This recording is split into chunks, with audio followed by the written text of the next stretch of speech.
Good morning, students. Today we are going to solve the question answer of lesson number 2 of EVS, Migration of Family.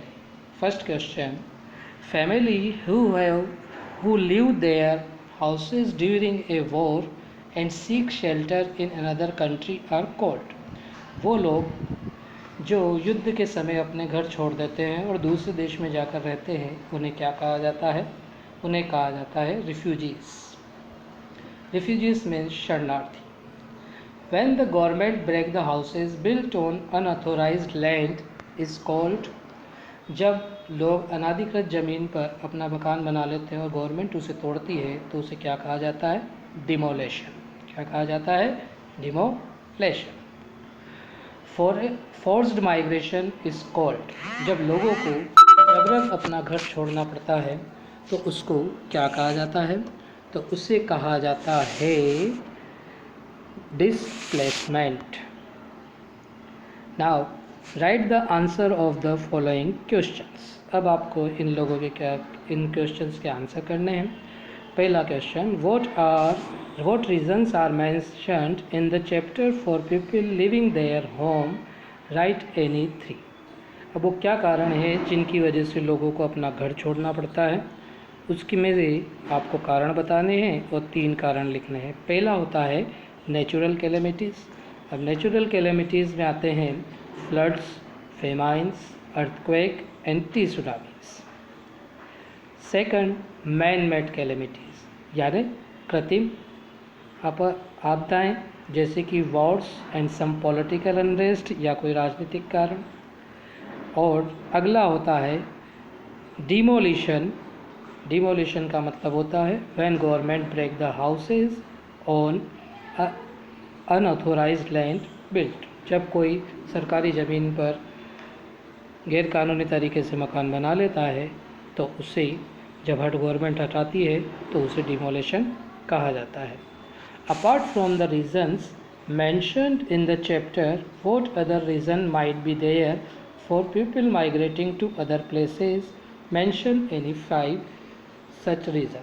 अब इन कारणों के अलावा भी और भी कारण होते हैं लोगों के माइग्रेशन करने के, तो उनके हमें 5 ऐसे रीज़न बताने हैं. तो सबसे पहला है लैक ऑफ सर्विस यानी सेवाओं की कमी. हाई क्राइम यहाँ अपराध का बढ़ना. लैक ऑफ सेफ्टी सुरक्षा की कमी की वजह से. कंस्ट्रक्शन ऑफ डैम डैम के निर्माण की वजह से. कंस्ट्रक्शन ऑफ इंडस्ट्री कहीं पर उद्योग निर्माण हो रहा है या कहीं पर कोई फैक्ट्री डाली जा रही है तो वो. Okay, now next right any 1 positive and 1 negative effect of migration. अब माइग्रेशन का एक हमें पॉजिटिव इफेक्ट बताना है और दूसरा हमें नेगेटिव इफेक्ट बताना है. तो पॉजिटिव इफेक्ट होता है increase in job and educational opportunities.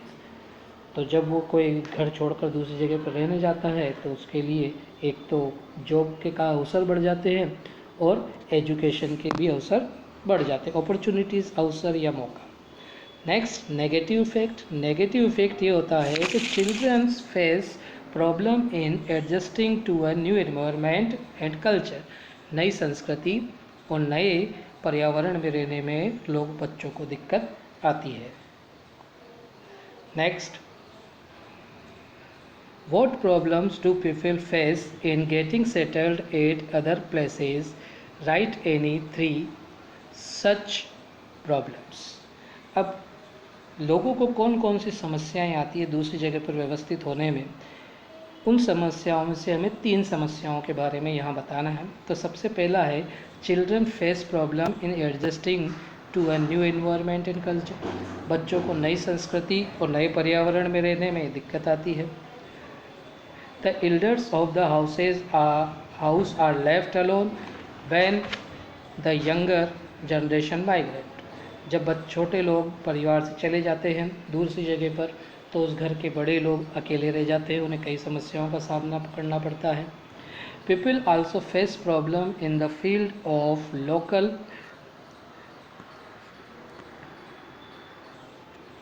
Local language, food and climate. इसके अलावा लोगों को वहाँ पर रहने के लिए भाषा की, खाने की और इसके अलावा मौसम की भी, वहाँ के जलवायु की भी दिक्कत आती है. Name 2 man made calamities that can force people to migrate. किन्हीं 2 मैन-मेड कृत्रिम आपदाओं के बारे में बताओ जिसकी वजह से लोगों को माइग्रेट करना पड़ता है। तो पहला है वॉर्स और दूसरा है पॉलिटिकल अनरेस्ट। ओके, एक तो युद्ध की वजह से और दूसरा होता है कोई पॉलिटिकल कारण होता है जिसकी वजह से उन्हें वो जगह छोड़ना पड़ता है। Okay, so I think that you have understand all the question answer and you will do it in your book. Okay, bye. We will meet in next class. Goodbye.